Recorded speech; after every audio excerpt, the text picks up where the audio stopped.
भगवते वासुदेवाय। ओम नमो भगवते वासुदेवाय। ओम नमो भगवते वासुदेवाय।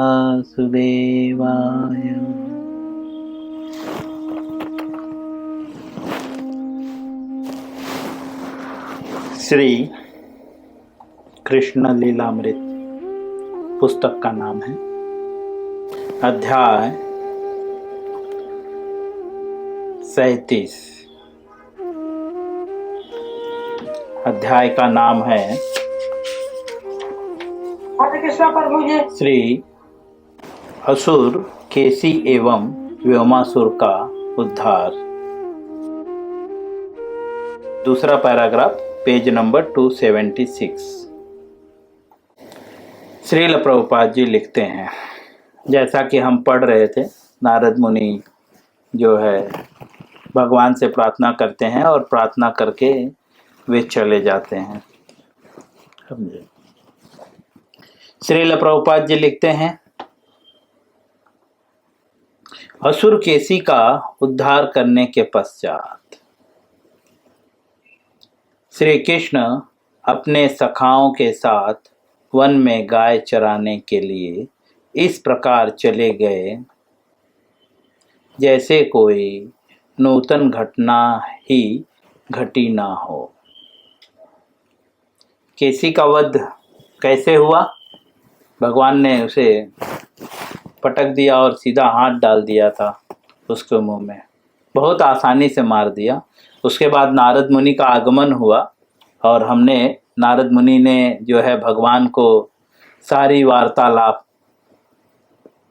जो कंस के साथ हुआ था, तो भगवान को वे प्रेरित कर रहे थे नारद मुनि कि आपको क्या क्या करना है, कंस का वध करना है वगैरह वगैरह।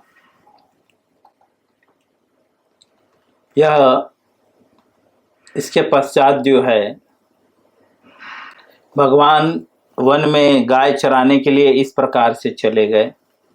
मोस्टली जब कुछ घटना घटती है तो सामान्य बच्चे जो है वह भयभीत हो जाते हैं, थोड़ा चिंतित हो जाते हैं।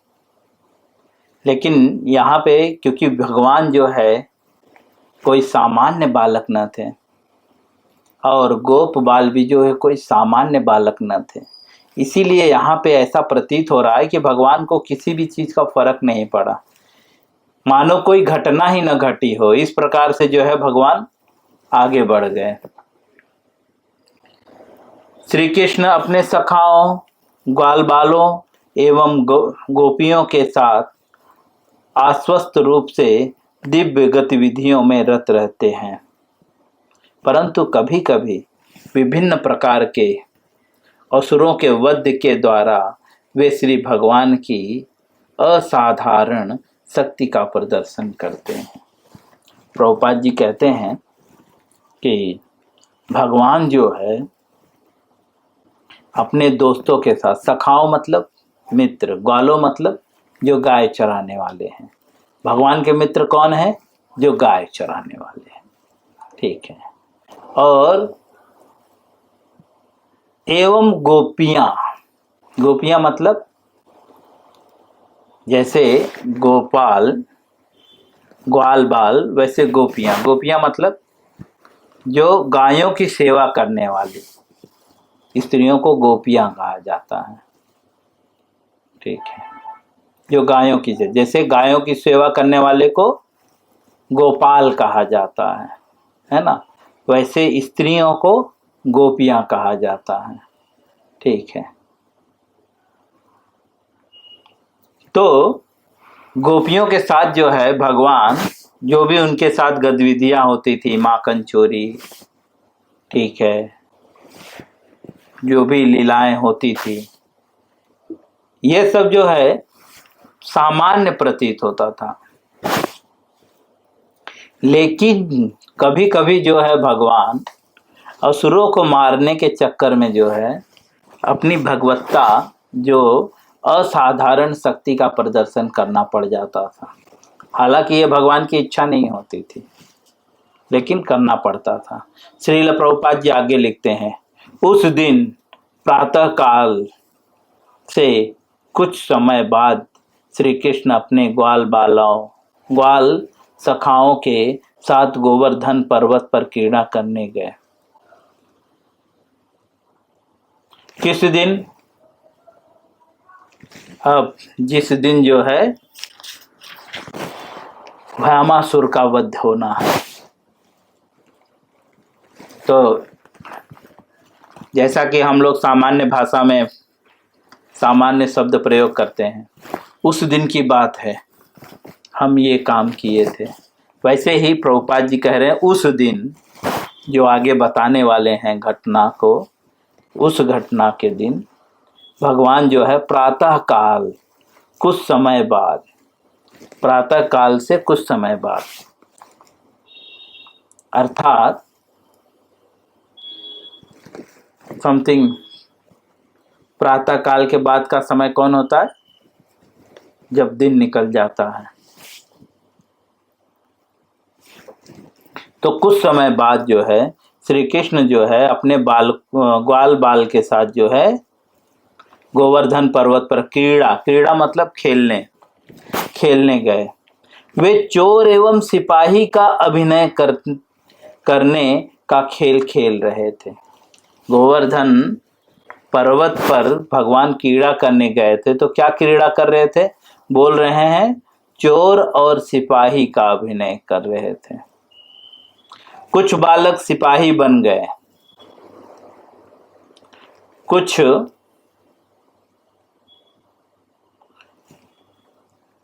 चोर एवं कुछ बालक भेड़ बन गए। लिटिल कृष्णा में ये कहानी है। तो कुछ बालक जो है भेड़ बन गए और कुछ बालक जो है सिपाही बन गए और कुछ बालक जो है क्या बन गए? चोर बन गए। जब वे इस प्रकार अपनी बाल लीलाओं का आनंद ले रहे थे, तभी आकाश में उड़ने वाला व्योमासुर नामक एक असुर वहां आया। एक असुर आया जो असुर आकाश में उड़ता था। वो मोस्टली आकाश में उड़ता रहता था इधर उधर। तो वो वहां पे आ गया। वह एक दूसरे महान दैत्य मय का पुत्र था।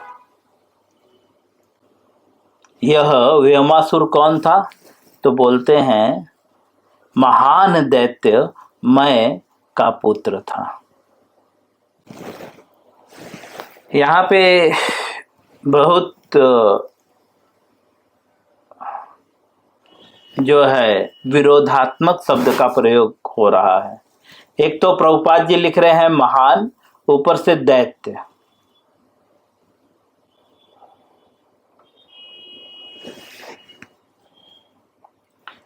तो दैत्य था कौन? मैं, उसका पुत्र था। अर्थात वह दैत्य तो था, लेकिन कुछ कुछ अच्छे कार्य भी किया था। असुर नहीं था, असुर से थोड़े अच्छे श्रेणी का, ठीक है।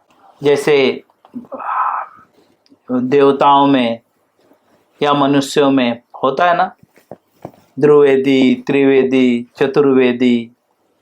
ध्रुवेदी मतलब जो 2 वेदों के ज्ञाता हैं, आजकल तो सिर्फ नाम के हैं। त्रिवेदी मतलब जिनको 3 वेदों के ज्ञाता हैं, उन्हें त्रिवेदी कहते हैं। चतुर्वेदी मतलब जो 4 वेदों के ज्ञाता हैं। तो वैसे ही यह जो दैत्य अर्थात न असुर था और न देवता था, मीडन में था, ठीक है। वो महान शब्द का प्रयोग कर रहे हैं, मतलब समथिंग अच्छा कार्य किया होगा, इसीलिए वो महान था। श्रील प्रभुपाद जी लिखते हैं कि यह जो है व्योमासुर उसका पुत्र था। ऐसे असुर अद्भुत जादू कर सकते हैं। कैसे असुर? जो दैत्य होते हैं, इन लोग अद्भुत जादू कर सकते हैं। व्योमासुर ने चोर का अभिनय करने वाले एक बालक का रूप धारण कर लिया। व्योमासुर ने क्या किया? जैसे कि हमने पढ़ा, भगवान श्री कृष्ण जो है गोवर्धन पर्वत पर जो है क्रीड़ा करने, खेलने के लिए गए थे। ठीक है, वहां पे उन्हें कुछ ग्वाल बाल जो है चोर बन गए, कुछ जो है भेड़ बन गए। तो यहाँ पे एक चीज यह भी समझ में आ रही है कि भगवान भेड़ों का भी पालन करते होंगे। कुछ ऐसे समाज होंगे, गौ पालक मतलब उनके पास, जैसे अभी गांव में बहुत सारे लोग के पास कुछ गाय भी होती है, कुछ भैंस भी होती है, अन्य भी पशु होते हैं। तो शायद भेड़ भी रहे होंगे, क्योंकि बच्चे छोटे थे इसके लिए भेड़ का ड्रामा कर रहे थे। ठीक है,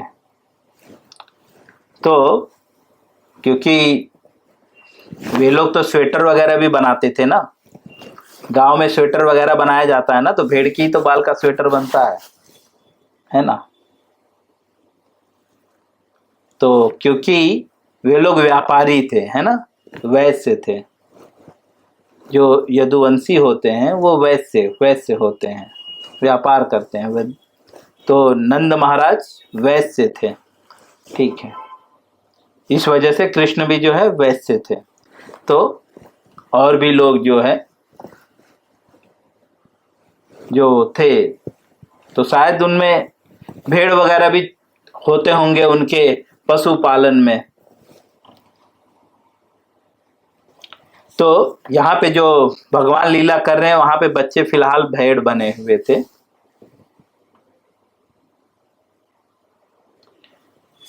तो व्योमासुर भी जो है भगवान के उस टीम में, जो टीम चोर का रोल कर रहे थे, उस टीम में व्योमासुर घुस गया। वह चोर बन के, मतलब वह रूप बदल सकता था। जिस तरह से कभी कभी हमारे बीच में व्योमासुर लोग घुस गए हैं, है ना।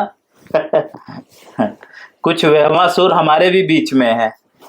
ठीक है, जो इस तरह से छल कपट कर रहे हैं रूप बदल कर। सावधान रहना चाहिए। लेकिन कृष्ण पहचान जाते हैं, कोई पहचाने या न पहचाने, कृष्ण पहचान जाते हैं। तो श्रील प्रभुपाद जी लिखते हैं कि जो चोर का अभिनय करने वाले बालक थे जो है, तो वह भी जो है बालक का रूप धारण कर लिया एवं भेड़ बने हुए अनेक बालकों को उठा ले गया।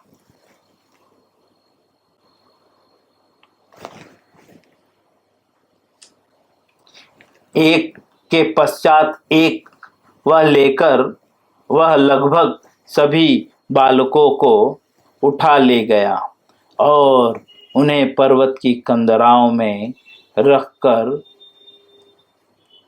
कंदराओं का मुख शिलाओं से बंद कर दिया। उसने क्या किया, एक एक जो है ग्वाल को, जो भेड़ बने हुए थे उनको उठाकर लेकर गया और कहाँ पे रख दिया? कंदरा मतलब पहाड़ों में थोड़ा सा गुफा पाया जाता है कहीं कहीं पे, और वहां पे रख के उसने क्या किया, मुंह बंद कर दिया उसका, शिला मतलब पत्थर से। आगे लिखते हैं, श्री कृष्ण उस असुर के छल को समझ गए, अतएव उन्होंने उसे उसी प्रकार धर लिया जैसे कोई सिंह भेड़ को दबोच लेता है। श्रील प्रभुपाद जी लिखते हैं, भगवान तो समझ गए, जैसा कि मैंने कहा, आप सबसे छल कपट कर सकते हो, कृष्ण से छल कपट नहीं कर सकते, और कृष्ण के सामने आपका छल कपट नहीं चलने वाला। तो कृष्ण ने तुरंत उनको पकड़ लिया। किस प्रकार? जिस प्रकार से जो है कोई सिंह जो है किसी भेड़ को दबोच लेता है। असुर ने अपने को पर्वत की भांति विस्तृत करके बंधन से बचने का प्रयास किया, किंतु श्री कृष्ण ने उसे अपने बंधन से निकलने नहीं दिया। श्री कृष्ण ने उसे तत्काल अत्यंत उग्रता से धरती पर पटक दिया। भगवान जैसे ही इस व्योमासुर को पकड़ लिए, समझ गए, वैसे ही भगवान ने उसको पकड़ लिया। जैसे सिंह जो है किसको पकड़ता है? तो बोलते हैं भेड़ को दबोच लेता है। तो व्योमासुर क्या किया? पर्वत की भांति जो है विस्तृत, स्वयं को जो है बड़ा करने का प्रयास किया, लेकिन नहीं कर पाया, जिससे तो और भगवान ने क्या किया? तुरंत उसको जमीन पे पटक दिया। उससे क्या हुआ? जिससे उसके प्राण पखेरु उस प्रकार उड़ गए जैसे वधशाला में किसी पशु का प्राणांत हो जाता है।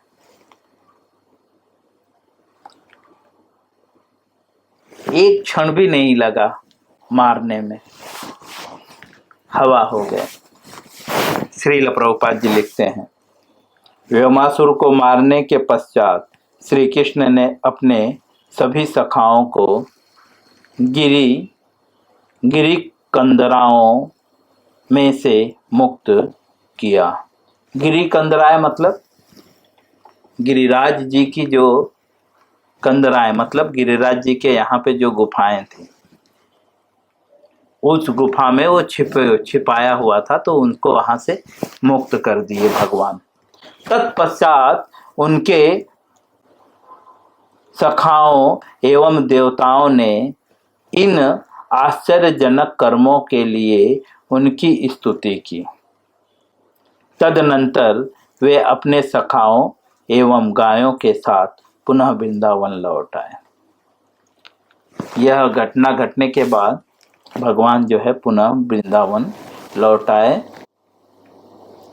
हम एक चीज बहुत ध्यान से देख रहे हैं कि प्रभुपाद जी जो है लीलाओं को बहुत जल्दी खत्म कर रहे हैं, लेकिन जहां पे सीखने की बातें हैं वहां पे प्रभुपाद जी बहुत बारीकी से स्पष्टीकरण कर रहे हैं। जैसे कि नारद जी और कृष्ण की वार्ता बहुत विस्तार से बताई, ठीक है। कंस की और नारद जी की वार्ता बहुत विस्तार से बताई, ठीक है। और यहाँ पे हमने देखा कि कुछ ही लाइनों में जो है व्योमासुर का जो है स्टोरी वे बता डाले। प्रभुपाद जी उन्हीं चीजों को बल दे रहे हैं जिससे हम निजी जीवन में स्वयं को बदल सकें। जैसा कि इस अध्याय में हमने देखा नारद जी किस प्रकार से भगवान को संबोधित कर रहे थे, ऐसे बहुत सारी चीजें इस अध्याय से हम सीखे हैं।